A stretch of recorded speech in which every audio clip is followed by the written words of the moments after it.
नमस्कार मंडळी, आज म्हणलं भाजीला काय नाही तर आपली बेसनची पोळी आणि भाकरी करावी। तर त्यासाठी मी एका बाउलमध्ये अर्धा कप बेसन पीठ घेतले, त्यामध्ये अर्धा टोमॅटो बारीक चिरलेला, कांदा बारीक चिरलेला अर्धा चिरला होता, 2 चमचे लाल तिखट घेतलं, मीठ चवीनुसार घातलं, हळद अर्धा चमचा, धनेपूड जिरेपूड अर्धा चमचा आणि त्यानंतर कोथिंबीर बारीक चिरलेली अर्धी वाटी घेतली छोटी।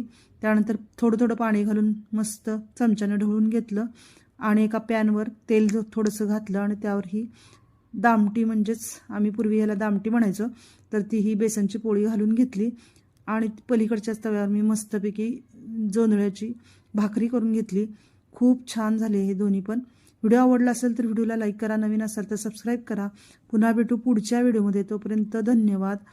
माझे खरोखरच व्हिडिओ आवडत असतील तर नक्की सबस्क्राईब लाईक करत चला। या जेवायला।